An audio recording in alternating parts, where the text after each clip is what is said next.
Hi guys! Hello everybody, my name is Zoe Rebekah. Welcome back to my channel. I'm back and hopefully better than ever. Long time, no talk. I've missed you all. I've actually tried to film this video. I tried to film it like 3 times yesterday. I discharged Wednesday morning. I tried to film this Wednesday afternoon and I was a little rusty. It was kind of just a warm up, and then same thing again with yesterday. I was just kind of warming myself up again, but I'm back now. So if I'm a little rusty, give me a break. I haven't filmed in quite some time. Well, on my passes I did film, but like I didn't really upload them. But anyway, I'm going off on a tangent. See, I'm rusty. I can't keep focused. But I just wanted to say that I'm back. I'm healthier. I'm moving on to a lower level of care. I'm still getting treatment, obviously. It doesn't just go away like that in like 5 weeks, but I am moving on to a lower level now. I can stay home on the weekends and in the evening, so I get to sleep in my own bed at night. And if you didn't know, if you're lost, because I just got right into this one, I was like, no intro, I'm just getting right into it. I was in an inpatient hospital for my eating disorder for about 5 weeks, and I just got discharged on Wednesday, and I'm filming this on Friday. I'm not gonna lie, it's been a tough transition. Yesterday was a really rough day because I was supposed to start my next program yesterday, but then something happened with like insurance, and then so I'm not starting until Monday. So yesterday and today have been a little bit rough. The transition is rough. I cried a lot. I really miss the other patients. I think my dad thinks that's like the main thing that was causing me so much like distress. Why do I feel like I'm gonna cry again? Was the fact that I really miss the patients, because obviously I lived with them for a while and we all were in groups together, we all ate meals together, we all lived together, we shared our skincare stuff. We just became really close, and I was the first one out of the group to discharge, so they all still have each other, and then I just felt really alone. Why do I feel like I want to cry again? I hate crying on camera. I've just been very emotionally unstable for like the past 3 days, so give me a break. It's a little bit, it's strange to not be super regimented. It's strange to not have that structure. Like, there's always stuff planned there. I mean, there was a lot of downtime, at which I didn't really like, but now I've all downtime. Yesterday and today's been all downtime, and it's been really stressful, because if I'm not doing anything, I just get really stressed out and I think too much. And so it's just odd not to have groups planned, not to meet with my therapist every day, not to live with my new friends, not to see certain staff members. Like, it's just strange, and it's strange to be so isolated again. I was surrounded by people 24/7, literally 24/7. Even when I was sleeping, there were nurses and stuff, so there's always people around me. And now I've spent most of the day, yesterday and today, by myself, and it's been really difficult to deal with, because before I went in there, I was very isolated. I was very engulfed in the anorexia, and I was very alone, and I was very depressed. And then, yes, it was a very tough transition going into it. My first few days I wanted to go home, obviously, because just transitions like that, apparently Zoe doesn't handle well. But I know I'm not alone in that. It's a tough that is a tough transition. I will give myself that. I'm sure a lot of people would react like that, but I had a tough transition going in, and then I had a tough transition going out. As soon as I got home, I'm not gonna say certain things that are gonna trigger people, but I did really well in the program. I ate all my food. I gained the weight I was supposed to. I went to all the groups. I participated. I did well in therapy. I got home, and then it just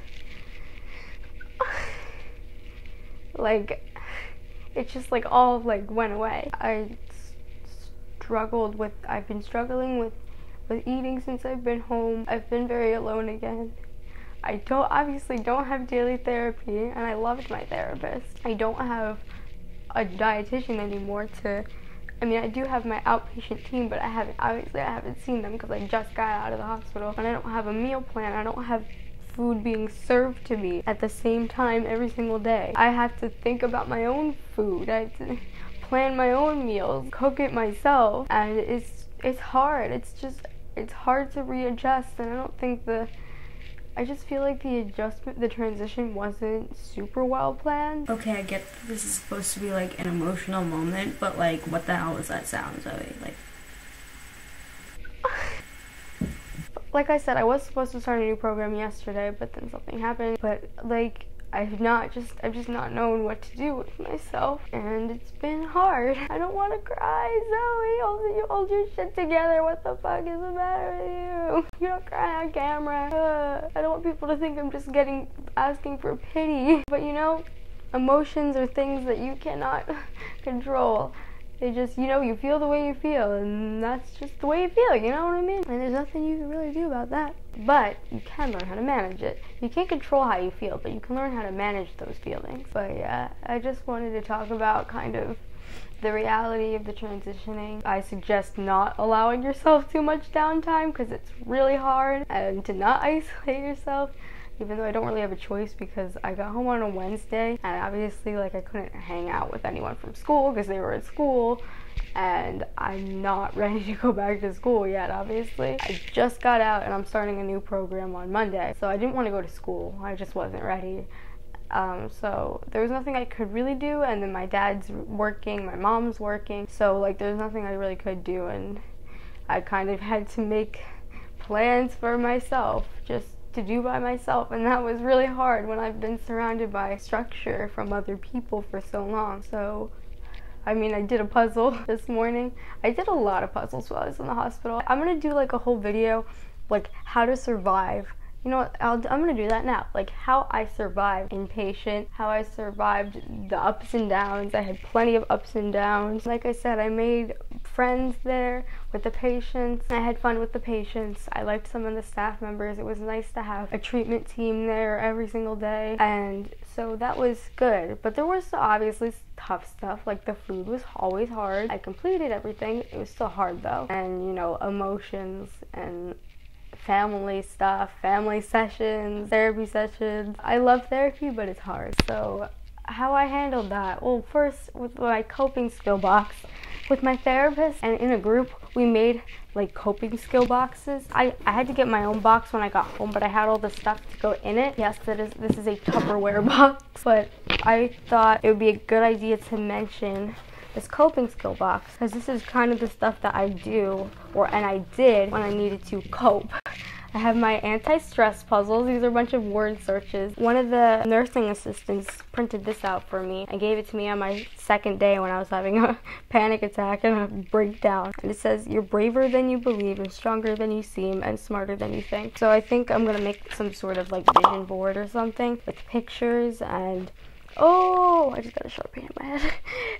With like pictures and quotes and stuff. So I think that's good. We made a bunch of these like little paper things that we just wrote down, like stuff to do, like listen to music, watch a movie, because I think something that I struggle with and what a lot of people struggle with is like you have coping skills to use, but it's hard to think about what they are in the moment when you need to use them. So if you're like having a panic attack or you're having a nervous breakdown, it's hard to think about what coping skill options you have. So that's why I have this box here.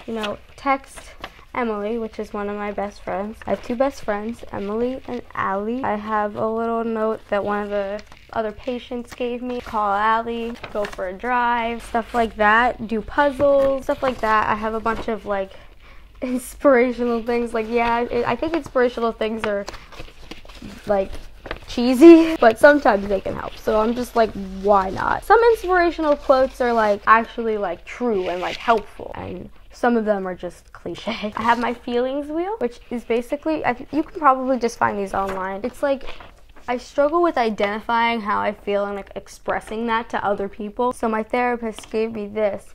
It's a feelings wheel. And so if you are struggling with identifying what emotion you're feeling and expressing it, this has a list of different feelings that one could have. So I recommend looking that up. And it says like mad, sad, peaceful, powerful, joyful, and scared as like the very like broad feelings, and then it goes and branches out into more like specific feelings. So, and I colored it accordingly. So I recommend that. I have some puzzles in here, like some word searches, Sudoku puzzles because I think those are really good to for distractions. I have a whole envelope full of letters here because I was sent a lot of letters. I was sent a lot of cards and stuff, and I'm very appreciative for that. I spent a while writing letters to people and writing thank you cards to people because it not only felt really good to express my gratitude and express my appreciation, but obviously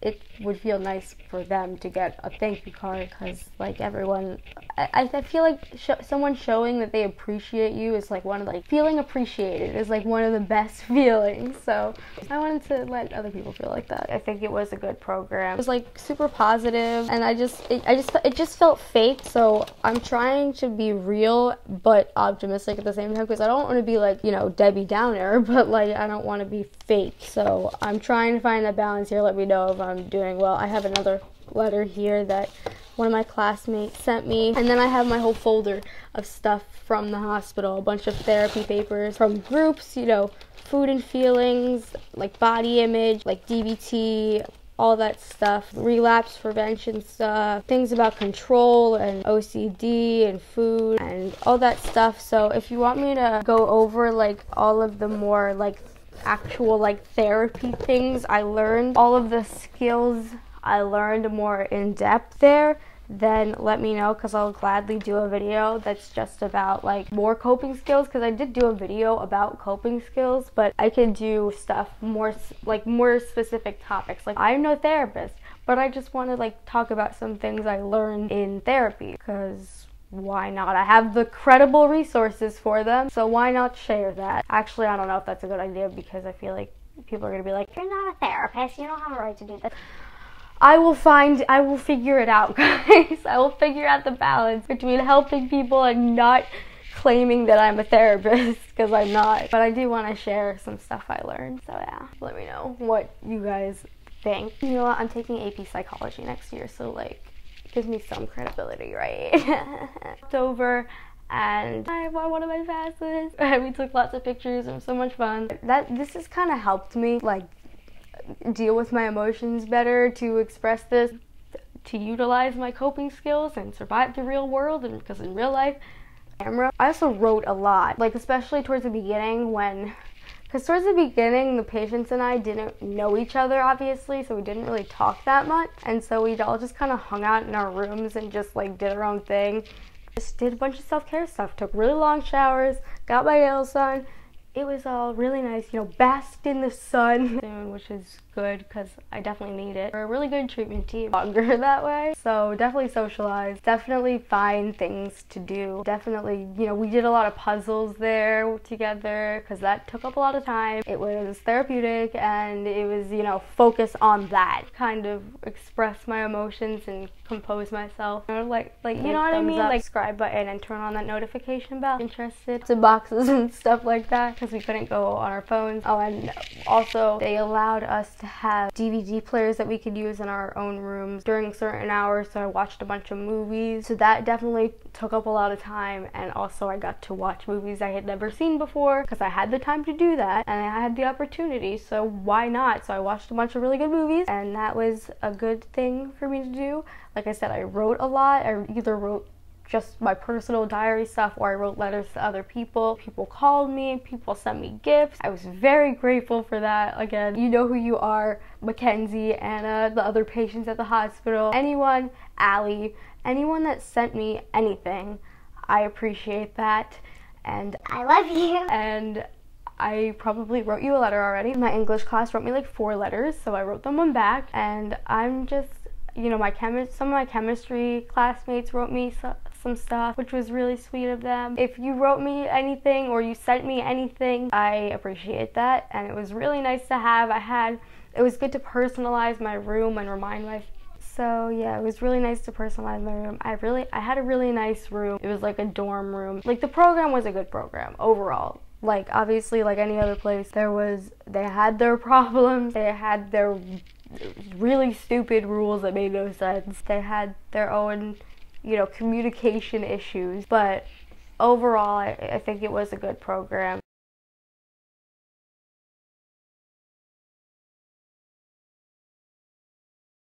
It did what it needed to do for me physically. I don't know how much better I'm doing mentally, but I did learn a lot of stuff, and which helped. I learned a lot of stuff about, you know, food and stuff like that, which helped. Obviously, I still have some therapy to do, which I feel like I'm gonna need therapy for the rest of my life, but like I'm okay with that as long as I know that I'm, you know, being productive and taking care of myself. It's been over a month of self-care. That's what I'm trying to think of it as, even though, like I said, it was a really shitty situation to be in. It wasn't an ideal situation, but I did try to make the most out of it and try to look at it in a way that was like, okay, Zoe, you're finally taking care of yourself after neglecting to take care of yourself for so long, because your self-esteem is so low that you don't care about yourself. Now you are kind of in a situation that you're forced to take care of yourself, so you might as well just embrace it. So that's the mindset I'm trying to be in, you know, like. And when I was on passes, I, you know, came home,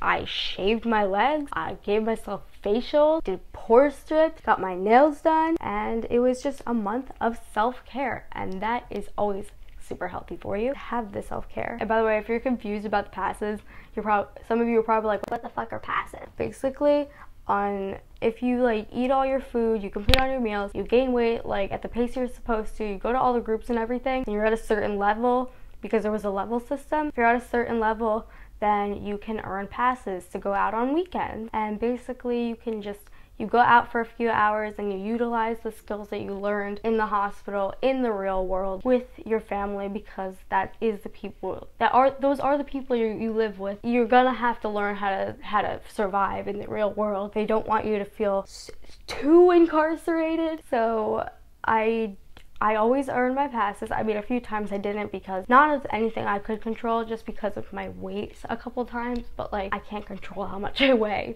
But I did everything I could. I did everything in my power to earn my passes, and I earned those privileges. And so yeah, so that's what that is if you're confused. So I went out for a few hours on weekends. Sometimes I came home, sometimes I stayed around the area, sometimes I went to the local mall. And by the way, if you're confused about the passes, some of you are probably like, what the fuck are passes? Basically, if you like eat all your food, you complete all your meals, you gain weight like at the pace you're supposed to, you go to all the groups and everything, and you're at a certain level, because there was a level system. If you're at a certain level, then you can earn passes to go out on weekends. And basically you go out for a few hours and you utilize the skills that you learned in the hospital, in the real world, with your family, because those are the people you live with. You're gonna have to learn how to survive in the real world. They don't want you to feel too incarcerated. So I always earned my passes. I mean, a few times I didn't, because not of anything I could control, just because of my weight a couple times, but like I can't control how much I weigh. But I did everything I could. I did everything in my power to earn my passes, and I earned those privileges. And so yeah, so that's what that is if you're confused. So I went out for a few hours on weekends. Sometimes I came home, sometimes I stayed around the area, sometimes I went to the local mall, and it was nice. Sometimes I saw friends who popped over, and I met Allie for the first time on one of my passes, which was really, really cute. And we took lots of pictures. It was so much fun. I ate out, which I like hate doing, but I had to get through that to utilize my coping skills and survive the real world. And because in real life, probably gonna have to eat out sometimes. So yeah, that's what passes are. And so on my passes, you had to remain sedentary so that you can maintain your weight. So I just did a bunch of self-care stuff, took really long showers, got my nails done. It was all really nice, you know, basked in the sun. So yeah, it's been a month of self-care, I think. I went to Target. Yeah, so I'm trying to think of it that way. The transition is really hard. I'm starting a new program soon, which is good because I definitely need it. I made friends that I really miss, but I will hang out with outside. I really miss my therapist, and I liked my dietitian too, and I'll definitely keep in touch with them too, because they were a really good treatment team. And yeah, so that's that. I'm back, I'm healthier, and that is my story. That is my ramble for the day. This helped me kind of express my emotions and compose myself. So thank you for listening to me ramble on. But yeah, that's where I'm gonna end this video. If you liked it, give it a big thumbs up. Make sure you hit that subscribe button and turn on that notification bell, and share this video and my channel to those you think might be interested, and leave me comments down below. I hope you guys enjoyed. Love you. Bye. I missed you. bye.